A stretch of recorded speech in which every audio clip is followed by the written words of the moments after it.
I was asked about loving hard.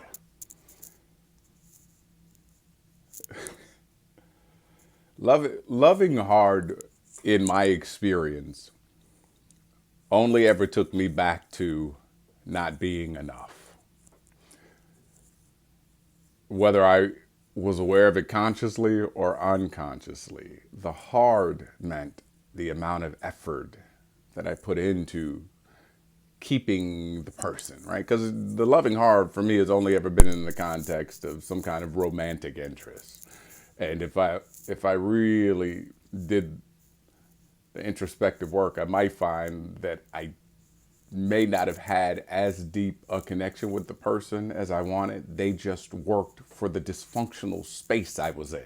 So, loving hard kept them there. Loving hard became a form of manipulation, consciously or unconsciously, because if I could love you hard enough to keep you and to keep you happy, because I just don't want you in the space. I want you in the space in a way where it vibes and it gels and it's easy and you don't leave, right? Then I may find that there are other issues that are underneath that, issues of abandonment or issues of neglect that were never addressed. Whether they were real or perceived issues doesn't matter. I may be operating from some belief system or some story that I've made up that justifies me loving hard. Because if I love you hard, you'll stay. You know, there's a movie called More Better Blues where Denzel Washington plays the leader of a trio, and he says one of the most honest statements is, "Let me love you forever tonight," right? Or "I'm gonna love you forever tonight." And while that could sound like a player line, it also speaks to the truth of you're only loving in every moment because it's a moment by moment choice. So to love hard may have been conditioned by some old perceptions, some old rules, some old messages, some old belief systems. But what I know to be true is loving, period, is gentle, it's easy, it wants for no thing, it allows for new possibility. Matter of fact, I would offer that it comes with the word maybe. You know, oh, y'all will be together forever. Maybe. You all have got the greatest relationship.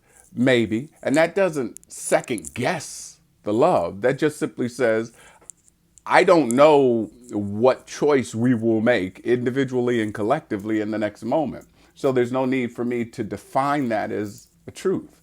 Oh, I'm happy to look back 30 years or to look back 30 days and know that we have walked this journey together. And I'm also happy to look back and know that I chose to simply love because love is enough. And if I'm being a space of love, then I am enough. Despite what may have occurred in my history that looked like abandonment or that looked like an upsetting injury that had me feel less than confident about who I am. Loving hard. I mean, this just came up in the last week where somebody said, I love hard. And then they began to weep. And that's because there's so much time and effort and energy put into manipulating the person, thing, and experience. You're not even present with the person. So you're not present with love. You're present with your concept and construct about what love is, and quite possibly more connected to the thing you're focusing on, which are the results that are generated by your behavior. So we become so locked into doing to get that we never allow love to give. The heart chakra, it's number 5 out of the 7. It says and suggests that we should give and receive love in equal measure. There is a mudra or hand sign that looks like that, right? This hand is right at the waist. This hand is up. The left hand is receiving and the right hand is giving. So if you have a propensity to love hard, check in, see if you feel tired. Check in, notice if there are any aches or pains in your physical body. Check in.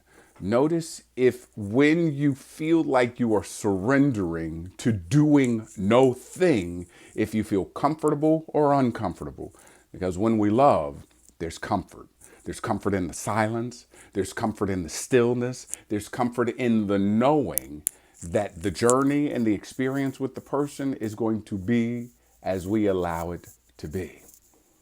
To love hard, you may find, is rooted in manipulation, which by definition just means to be skillfully handled. So maybe you're trying to handle the person so that you can create a result that addresses the old injury, the old wound, the thing that you're attempting to address in a roundabout way. Maybe it is an attempt to change the story and the narrative about who you are and your place in the world. I don't know. I'm just inviting you just to sit with.